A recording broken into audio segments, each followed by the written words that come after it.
Bonjour, bonjour. Avant de voyager en temps de toit, je voyageais dans ma voiture. J'avais fait un aménagement fait maison où je dormais dans ma voiture. Après c'était un petit peu compliqué parce que c'est très petit. Dans une C1 c'est tout petit.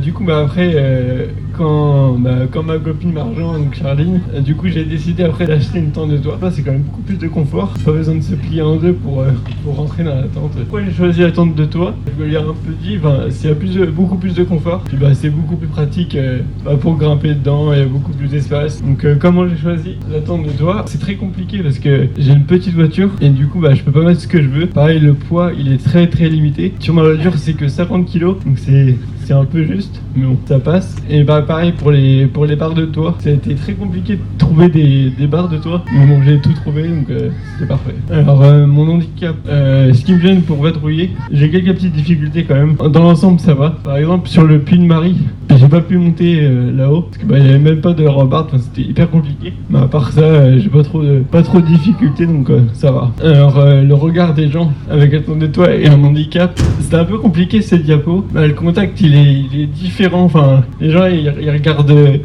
plus la tente de toit que mon handicap. Après ça dépend par où on va. Quand je me garde sur une place handicapée, ça par contre les gens quand ils me voient arriver sur une place handicapée avec la tente de toit, c'est un peu autre chose. Des fois ils me disent vous avez pas le droit de vous garer là. Du coup si. À part ça, ça va. J'ai décidé du coup de lancer mon projet YouTube pour montrer aux gens que c'est possible de voyager même avec un handicap et que c'est possible. C'est pas si compliqué que ça. C'est aussi pour partager mes aventures de tous les jours. Il n'y a pas que les bonnes aventures aussi, il y en a d'autres compliquées. Mais bon, ça va très bien. En tout cas, si vous avez des questions, n'hésitez pas à me les poser. Tout est possible dans la vie, faut juste s'en donner les moyens. Mais tout est possible. La preuve, je l'ai fait, donc... Ouais,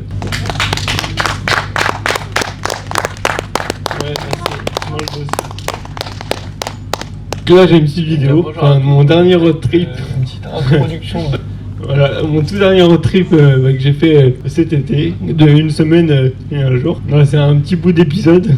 Donc voilà. Cette vidéo, pour vous dire que en septembre, il y a le festival de la tente de toit dans le Morbihan, du 13 au 15 septembre. Donc j'y serai, je serai en tant que conférencier, donc je vais faire une petite conférence ou un truc sympa. Donc en tout cas, n'hésitez pas à venir me voir, ça me ferait vraiment plaisir. Sur ce, bonne vidéo. Bonjour à tous, on se retrouve dans un grand vlog de 2 semaines, tout juste 2 semaines, bon ça va être une semaine et demie. On verra suivant comment j'avance. Je suis parti en Auvergne, un peu au-dessus. Et donc du coup je suis vraiment en Auvergne. Et là derrière moi il y a une vue, mais alors la vue c'est quelque chose. Cette vue là, on va dire que j'ai rêvé depuis bien longtemps. Je me suis dit, la dernière fois que vous avez regardé le vlog, c'était il y a des mouches, c'était du coup au bord, devant le Mont Saint-Michel. C'est magnifique ça. Je sais pas si vous pouvez apercevoir, il y a quand même quelques petits indices, mais c'est magnifique. Donc voilà, je vais vous montrer ça. Voilà le spot de ce soir. C'est super beau ça. C'est quand même bien stylé. Pour une première nuit, puis je réalise déjà plus ou moins mon rêve. Enfin si, je réalise mon rêve, mais je pensais pas que ça allait être aussi facile de trouver un spot comme ça. Bon, tant mieux. Je sais que c'est magnifique. Là il y a ma voiture, toujours fidèle au poste, un peu penché, mais bon, alors il y a pire, j'ai fait pire. Puis même il y a un petit point d'eau, donc vu que j'ai marché un peu pas mal aujourd'hui, j'ai un peu chaud, parce qu'on va se rafraîchir, même si l'eau doit être gelée, au moins ça va bien rafraîchir. Mais ouais, c'est vrai que c'est magnifique. Oh là là. Je sais pas, ça se trouve vous allez même pas me voir avec le contre-jour, je parle, mais à tout moment vous entendez rien. Attends, on va vérifier si l'eau marche, parce qu'on sait jamais. Et on va regarder s'il y a un panneau, si c'est de l'eau potable ou pas. On s'en fout, c'est pour prendre une douche. Il n'y a pas besoin d'eau potable pour prendre une douche, comme vous voyez le spot derrière. Et tout autour, sur une petite colline, que l'eau marche, on a dit qu'avec une béquille c'est un peu short. Et voilà. Ça marche, parfait. On peut se rincer un peu la tête, les mains, voilà. Pareil pour demain matin, c'est vraiment parfait. Mais j'ai hâte de vous filmer ma deuxième petite aventure, parce que ça c'est la deuxième aventure sur ma chaîne YouTube. J'espère que ça vous plaira. Cette fois-ci, j'ai pas oublié mon briquet. J'ai bien pensé, j'en ai pris plusieurs, mais je suis sûr que j'en ai en rade. Du coup c'est parfait. Après peut-être que j'ai oublié d'autres choses, ça... pour le coup, je peux pas, je verrai sur le tas. Mais ouais, c'est bien stylé. Hein. Je me posais un peu, enfin ouais quoi, que j'ai fait quand même une grande balade. Je sais pas il y avait combien de dénivelé, j'arrive même pas à le dire. Mais franchement, c'était costaud. Hein. Ça montait raide. Hein. Et puis c'était du gravier, donc c'était hyper casse-gueule. Et au final, bah, il y aura des petites photos. Je vais vous les afficher sur la vidéo. Mais en fait, j'ai même pas filmé parce que de base, j'avais même pas emmené ce qu'il fallait pour filmer là-bas. Mais c'était en vrai, il montrait qu'il y avait une belle vue. Mais j'ai marché, j'ai monté, il n'y a rien du tout. Donc, j'ai marché quoi, c'est tout. Mais ouais, mais c'était sympa. Mais, en plus, bah, il n'y avait pas de connexion, il n'y a rien du tout. Je captais pas du tout. Mais bon. Mais ouais, voilà, un bon petit spot sympa. Ça va être cool pour ce soir, donc bah, j'ai hâte de demain matin aussi parce que je pense que demain matin ça va être vraiment sympathique comme petit spot. Hein. Bon allez, on se laisse et puis bah à tout à l'heure, topette.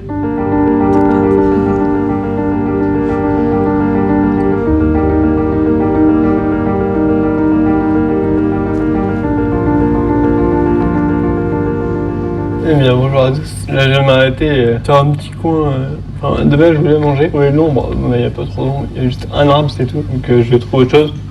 Et du coup regardez, c'est magnifique, hein. Donc quand même assez haut mais ouais c'est trop beau. En train de chercher un petit coin tranquille où il n'y a pas trop de monde pour aller manger tranquillement. Mais bon ouais en fait je trouve pas beaucoup. Là, il n'y a pas beaucoup de trucs comme au bord de la mer. Mais ça va se trouver, il faut juste faire un peu plus de route, quoi, c'est tout. Bon, allez, on se dit à tout à l'heure. Me revoilà. J'ai cru que j'allais pas pouvoir marcher parce qu'il fait trop chaud. Là, c'est bien, il fait frais, mais je veux dire, il fait hyper chaud. Enfin, 30 degrés facile.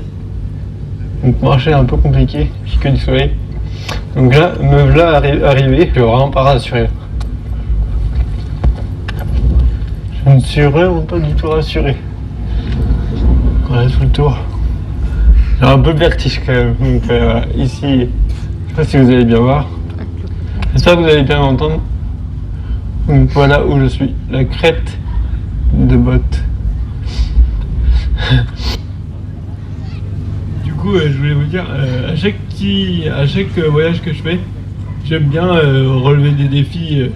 Enfin, comme là, je monte la crête. Enfin, dans cette série-là d'épisodes, je monte pas mal de sommets. Mais genre, comme la vidéo d'avant, je monte le Mont Saint-Michel, je monte tout là-haut. Du coup, bah, j'aime bien à chaque road trip me faire un petit défi, monter des sommets super hauts. Même si j'ai le vertige, mais bon, ça passe toujours, donc ça va. Je remets la vidéo. Et voilà, ça fait vraiment flipper par contre. D'abord c'est magnifique mais je suis vraiment pas serein. J'avoue que j'ai un peu le vertige quand même, mais bon. Mais c'est vraiment trop stylé. Ben voilà, je vais essayer d'aller en face d'abord. Vous verrez si je vais en face. Mais ouais. Car le temps est nickel, donc s'il pleut, ouais. Ça va être un peu compliqué. J'ai l'impression de sentir des gouttes, alors je sais pas pourquoi. Mais en tout cas voilà. On se dit à tout à l'heure. Bon, je vous filme un peu ça à l'arrache. J'ai même pas mis le micro. Et c'est pour vous montrer comment c'est beau. Je sais pas si vous allez bien voir, mais c'est magnifique. C'est là où j'ai dit où j'aimerais bien y aller. Et voilà, le chemin commence à casse-gueule. Voilà, c'est ça tout le long. Il y a des moments où c'est vraiment short, enfin assez chaud quoi. Mais ouais, c'est magnifique. Hein. J'espère que vous allez bien m'entendre parce que j'ai pas mon micro. Donc voilà. Me voilà en haut d'autres pics. On le voit là-bas. Je l'étais tout à l'heure. Non mais ça fait peur ouais. Je me chie dessus quand même. Je me rapproche mais je suis pas certain. C'est beau par contre. C'est magnifique. Par contre de l'autre côté, j'espère que vous allez m'entendre parce qu'il y a des bourrasques là. Je me suis enchaîné les 2 cols là en 1 heure à peine je pense. Ou c'est galère quand même. La voiture est là-bas. Toute petite.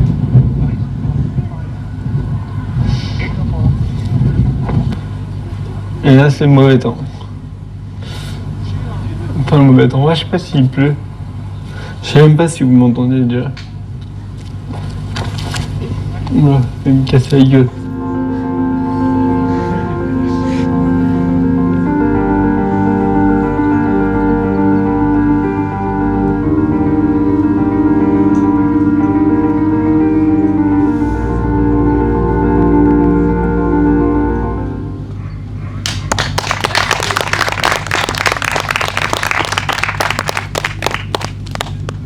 Bravo Luigi, en plus il sait faire ça avec beaucoup d'humour. Et il a vécu quand même des sacrées aventures. Est-ce qu'il y a parmi le public des gens qui voulaient lui poser des questions ? Je vais venir vers vous et puis après il me faudrait... Léa n'est pas là, je vais venir vers vous. Moi je voulais juste savoir l'épisode du briquet, c'était quoi ? L'épisode du briquet, c'est que je suis parti au Mont-Saint-Michel. J'avais trouvé un spot magnifique aussi. C'était en pleine campagne et en fait j'ai oublié mon briquet. Du coup j'ai même pas pu manger. Enfin j'ai mangé mon petit déjeuner quoi. C'était pas le top. Mais ouais non j'avais pas du tout de briquet. Et en pleine campagne à 21h tout était fermé. Donc voilà. Est-ce que vous avez d'autres questions, peut-être pour Luigi ? Je voulais juste savoir, au niveau de votre tente de toit, est-ce que l'échelle est adaptée, c'est-à-dire avec des barreaux plus larges pour monter ou pas ? Alors, ils sont pas... Enfin, il n'y a pas forcément d'adaptation, mais ils sont très costauds, donc ça se glisse pas, ça tient bien, ça bouge pas. Donc non, en vrai, je suis hyper rassuré quand je monte dessus, ça bouge pas. Au moins, j'ai pas le risque de tomber. J'ai pas de soucis par rapport à ça. D'accord, merci. Une autre question pour Luigi ? Pas tout de suite, réfléchissez, je vais essayer de... On a préparé des petites questions. Alors, comment est-ce que tu fais pour choisir tes spots, Luigi ? Tu as des préférences ? Tu fais attention à ton installation à cause du fait qu'il y a des dénivelés, pas de dénivelés ? Comment tu fais pour choisir tes spots ? Alors, les spots, c'est toute une histoire. J'ai une C1, mais je l'utilise un peu comme un 4x4. Je vais vraiment partout, donc je prends des risques. Des fois, ça tape un peu, mais bon, ça passe. Mais ouais, non, je me suis jamais enlisé, rien du tout pour l'instant, donc on croise les doigts. Mais après, les spots, j'utilise une application. Après, sur Google Maps. Mais ouais, généralement, c'est des spots un peu dans les chemins bien escarpés, bien compliqués. Est-ce qu'entre-temps, il y a des questions ? Alors justement, sur les chemins bien escarpés, comment réussis-tu à faire une horizontalité de ton lieu de couchage ? Sur mon téléphone, j'ai installé une application pour faire le niveau. Et du coup, moi, j'arrive à mettre à peu près droit pour pas dormir complètement penché, à tourner dans le lit. Je me débrouille quand même, ça. Une autre question pour Luigi ? En dehors de l'épisode du briquet, est-ce que tu as eu des galères dans tes voyages ? Alors, pour l'instant, non. Je croise les doigts pour pas en avoir d'autres. Mais non, franchement, j'ai eu que celle du briquet. Après, avec la voiture, pour l'instant, j'ai rien eu. Je me suis pas enlisé, rien du tout. Donc ça va. Mais on croise les doigts. On verra bien. Peut-être que dans les prochaines aventures, je me ferai avoir un jour. Mais tant que ça passe, on y va quoi. Moi, je voudrais savoir, c'est quoi ta prochaine aventure, du coup, le prochain road trip ? Alors le prochain, je pars un peu sur un coup de tête. En fait, dès que je vois des photos, du coup, ça me donne envie. Du coup, j'essaie de voir pour partir par là-bas. Là, j'aimerais bien quand même faire la Dunupila et descendre toute la côte jusqu'en Espagne. J'aimerais bien faire ça. Après, plein d'autres trajets aussi que j'aimerais bien faire, comme Suisse, descendre jusqu'aux des montagnes. Après, je verrai bien sur le chemin, sur la route où je veux aller, quoi. C'est un peu comme ça. Et une autre question ? Alors moi, avant de demander comment on peut te suivre, il y a un sujet qui me tient à cœur parce que c'est aussi mon métier et on en a parlé. C'est ce que tu l'as un peu évoqué. Le regard des gens change en fait parce qu'on regarde quand tu voyages, on te regarde comme un voyageur. Et on regarde pas la personne qui a des difficultés à se déplacer. Et est-ce que ça a changé des choses pour toi dans les rencontres avec les gens ? Déjà, ils regardent moins. C'est différent, ouais. Quand j'ai pas ma tente de toit, du coup, ils me regardent vraiment mon handicap. Quand j'ai la tente, du coup, ils regardent un peu la tente de toit, un peu moins. C'est différent, ouais. Alors, ce qui m'a fait sourire aussi, c'est quand on t'a dit que tu étais sur une place handicapée, que tu n'avais rien à y faire, en tout cas, avec ta tente de toit. Ça, généralement, en plus, vu que je suis jeune, encore pire quand j'avais le A sur ma voiture. Alors, le A, avec... j'avais pas ma tente à ce moment-là, je crois pas. Mais alors le A avec en étant handicapé là c'est encore pire. Mais du coup là avec la tente de toit et sur une place handicapée, c'est suivant des villes, il y en a qui se demandent qu'est-ce que je fais là quoi. En tout cas merci beaucoup Luigi, je crois qu'on peut bien l'applaudir. Et comment, alors pour te suivre tu as ta chaîne YouTube et pour discuter, échanger plus en détail, Luigi est situé juste derrière la scène avec sa petite Clio noire et Voyage avec Charlène qui est là, qui le filme. Bravo aussi. Bonjour. Et j'espère que vous aurez de très beaux futurs voyages. À bientôt. Merci.